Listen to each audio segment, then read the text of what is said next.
दोस्तों नमस्कार। देश की सबसे पुरानी राजनीतिक पार्टी कांग्रेस ने राजस्थान, मध्य प्रदेश और छत्तीसगढ़ के विधानसभा चुनावों में मिली करारी हार की हताशा से उबरकर अगले लोकसभा चुनाव के लिए बिगुल फूंक दिया है। कांग्रेस ने अपने 139वें स्थापना दिवस के मौके पर महाराष्ट्र के नागपुर में एक बड़ी रैली की और उद्घोष किया, हम हैं तैयार। इस रैली के लिए नागपुर का चयन और उस रैली में गूंजा नारा बहुत कुछ कहता है। नागपुर का आजादी से पहले और आजादी के बाद की राजनीति में भी बहुत महत्वपूर्ण स्थान देश के लिए रहा है। 1920 के जिस कांग्रेस अधिवेशन में असहयोग आंदोलन का प्रस्ताव पारित किया गया था अंग्रेजी हुकूमत के खिलाफ, वो नागपुर में ही हुआ था। और जिन बाबा साहेब डॉक्टर भीमराव अंबेडकर के मार्गदर्शन में भारत का अपना संविधान बना, उनकी कर्मभूमि भी नागपुर रहा। तीसरी बड़ी घटना जो नागपुर के साथ जुड़ती है वह है राष्ट्रीय स्वयंसेवक संघ यानी आरएसएस की स्थापना। 1925 में डॉक्टर केशव बलराम हेडगेवार ने आरएसएस की स्थापना नागपुर में ही की थी। जाहिर है 138 साल पुरानी कांग्रेस ने इस रैली के लिए नागपुर का चयन इसलिए भी किया कि वह बीजेपी और उसके मातृ संगठन आरएसएस को उसके गढ़ में चुनौती देने का ऐलान करना चाहती है। वो उसने कर भी दिया। दूसरा नारा, हम हैं तैयार। उसका संदेश यह है कि नवंबर में जिन 5 राज्यों में चुनाव हुए उनमें से सिर्फ एक तेलंगाना में कांग्रेस को जीत मिली। राजस्थान, मध्य प्रदेश, छत्तीसगढ़ में उसकी बहुत बुरी तरह हार हुई। और कमोवेश वही स्थिति या शायद उससे भी बुरी स्थिति पूर्वोत्तर के राज्य मिजोरम में हुई। तो ये माना जा रहा था कि देश की सबसे पुरानी पार्टी गहरे हताशा के दौर में है। तो उस रैली में हम हैं तैयार के नारे के साथ कांग्रेस ने संदेश देने की कोशिश की है कि वह चुनावी हार की हताशा से उबरकर अगले लोकसभा चुनाव, जिनको केंद्रीय सत्ता का फाइनल भी माना जा रहा है या कहा जा रहा है, उसके लिए तैयार है। नागपुर के चयन का एक और जो कारण है वो वर्तमान राजनीतिक गणित या समीकरण कह सकते हैं। महाराष्ट्र से लोकसभा के लिए 48 सांसद चुने जाते हैं। बेशक वहां कांग्रेस की स्थिति पुराने जैसी नहीं है, लेकिन 2019 के लोकसभा चुनाव के बाद कांग्रेस, एनसीपी, शिवसेना ने मिलकर जिस तरह से वहां महाविकास आघाड़ी बनाया, उसके बाद यह संदेश जरूर गया कि यह गठबंधन वहां बीजेपी को कड़ी टक्कर देने की स्थिति में है। ठीक है, इस साल दोनों बड़े दलों में विभाजन भी हुआ, शिवसेना भी टूटी और एनसीपी, लेकिन वहां विपक्ष की हैसियत बीजेपी को टक्कर देने की है। अब बात करते हैं कि जो कांग्रेस का उद्देश्य था भाजपा और संघ को उसके गढ़ में घुसकर चुनौती देने का और हम हैं तैयार के नारे के जरिए अगले लोकसभा चुनाव का बिगुल फूंकने का, उसका संदेश कैसा और कितना गया। मुझे लगता है कि कांग्रेस ने जिस तरह का माहौल बनाया था, जिस तरह का संदेश इस रैली के आयोजन के जरिए देने की कोशिश की थी, उस अवसर का पूरा उपयोग वह नहीं कर पाई। कांग्रेस अध्यक्ष मल्लिकार्जुन खड़गे और पूर्व अध्यक्ष राहुल गांधी के भाषणों में ज्यादातर पुराने मुद्दों की पुनरावृत्ति दिखाई और सुनाई थी। उम्मीद यह की जा रही थी कि आरोप प्रत्यारोपों से आगे बढ़कर कांग्रेस 2024 के लोकसभा चुनाव के लिए एक एजेंडा सेट कर पाएगी, उन मुद्दों को तय कर पाएगी, पेश कर पाएगी जनता के सामने जिन पर वो चुनाव लड़ना चाहती है। ठीक है, यह कहा गया कि आरएसएस की विचारधारा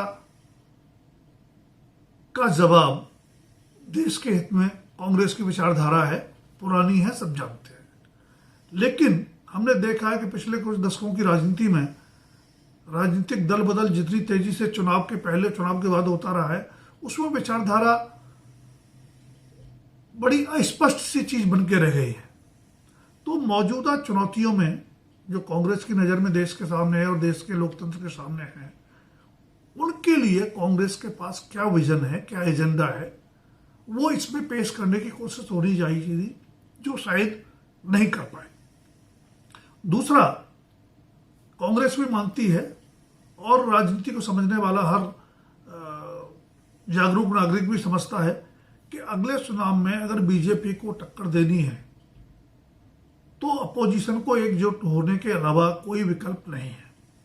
और उसी एहसास के चलते इस साल 2-3 बैठकों के बाद अपोजिशन के 28 दलों ने इंडिया संक्षिप्त अंग्रेजी नाम से एक गठबंधन बनाया भी। उम्मीद यह की जा रही थी कि नागपुर में इस रैली के एक बड़े मौके का पूरा राजनीतिक उपयोग करने के लिए और बड़ा राजनीतिक संदेश देने के लिए कांग्रेस इंडिया घटक दलों के बाकी नेताओं को भी आमंत्रित करेगी और एक बड़ी पिच तैयार करेगी अगले लोकसभा के चुनावी बिगुल को फूंकने के लिए। पर ऐसा हुआ नहीं। क्यों? इसका कारण कांग्रेस बेहतर जानती होगी और हो सकता है आने वाले दिनों में उसकी तरफ से कोई स्पष्टीकरण भी आए। तीसरा, एक बड़ी घटना हाल के दिनों में यह हुई, हमने देखा कि पिछली बार राहुल गांधी ने भारत जोड़ो यात्रा की और ऐसा माना भी गया कि कर्नाटक तेलंगाना में कांग्रेस को सत्ता में वापसी में उस यात्रा का फायदा मिला। उस यात्रा के जरिए जो जनसंपर्क हुआ राहुल गांधी का, उसका फायदा मिला और कार्यकर्ताओं नेताओं में जो नए उत्साह का संचार हुआ, उसका फायदा मिला। अब राहुल गांधी 14 जनवरी से एक और यात्रा करेंगे, लेकिन वो भारत जोड़ो यात्रा का नंबर 2 नहीं होगा, सेकंड फेज नहीं होगा। उस यात्रा का नया नाम होगा न्याय यात्रा और यह न्याय यात्रा मणिपुर से मुंबई तक की होगी। जाहिर है चुनाव के समय होगी, तो कहा जो भी जाए उसका उद्देश्य कहीं ना कहीं चुनावी लाभ पाने का भी होगा। लेकिन अभी कुछ चुनौतियां कांग्रेस के सामने हैं जिनसे लगता है कि कांग्रेस सीधे टकराने के बजाय बच के निकल जाना चाहती है। पहला, जैसे मैंने कहा कि अगर यह एहसास सबको है कि बीजेपी को बिना विपक्ष की एकजुटता की चुनौती नहीं दी जा सकती, तो इंडिया गठबंधन जो बन चुका है उसको कागजों से जमीन पर उतारने में इतना विलंब क्यों हो रहा है? लगभग 3 महीने पहले समन्वय समिति समेत कई कमेटियां बनाई गई थी, लेकिन 3 महीने गुजर गए, उनमें से किसी कमेटी की कोई बैठक आज तक हुई नहीं। नागपुर रैली में भी अपोजिशन के जो गठबंधन के घटक दल हैं उनको बुलाया नहीं गया। तीसरा, राहुल गांधी बार बार सवाल उठा रहे हैं ओबीसी का, महिलाओं की भागीदारी का नौकरशाही में या बाकी संस्थानों में। तो ये कहीं ना कहीं कांग्रेस के कथनी करने के सवाल को भी खड़ा करता है। बेहतर होता राहुल गांधी बताते हैं कि जब कांग्रेस का शासन था तब केंद्र सरकार के कितने सचिव ओबीसी होते थे, या बाकी महत्वपूर्ण संस्थाओं में बाकी वर्गों की, वो ओबीसी की, महिलाओं की, दलितों की, आदिवासियों की कितनी भागीदारी होती थी। क्योंकि आपकी बात में वजन तभी आता है जब आप अपना रिपोर्ट कार्ड भी पेश करते हैं, सामने वाले पर सवाल खड़े करते हुए भी। तीसरा, तमिलनाडु में द्रमुक के नेता और उत्तर प्रदेश में समाजवादी पार्टी के नेता लगातार हिंदू धर्म को मानने वालों को आहत करने वाले या उनकी भावनाओं को आहत करने वाले बयान दे रहे हैं। उस पर कांग्रेस भी कोई स्पष्ट स्टैंड नहीं ले पा रही है और जिन दलों के नेता हैं उनका आला कमान भी उन पर अंकुश लगाने में अभी तक विफल नजर आता है। कुल मिलाकर के इसका चुनावी नुकसान ही हो सकता है। एक और बात जो बड़े मुद्दे हैं और उस पर अपोजिशन को जल्दी से जल्दी जुटना चाहिए, कहा गया था कि 31 दिसंबर तक काफी कुछ हो जाएगा। सीटों का बंटवारा अगले लोकसभा चुनाव के लिए, कॉमन मिनिमम प्रोग्राम, कोई चेहरा पेश करना है या नहीं, और एक सही मायने में एक कन्वीनर, चेहरा आप करेंगे नहीं करेंगे दूसरी बात है, लेकिन इस गठबंधन का एक संयोजक तो होना ही चाहिए जो पहल कर सके बड़े सवालों पर या बड़ी विवादों पर या बड़ी चुनौतियों के मद्देनजर। दोस्तों, वीडियो पसंद आए तो लाइक, सब्सक्राइब और शेयर अवश्य करें, और सबसे जरूरी है आपके सुझाव आने वाले वीडियोस को और बेहतर बनाने के लिए। धन्यवाद। आज के लिए इतना ही, फिर मिलेंगे किसी नए विषय पर।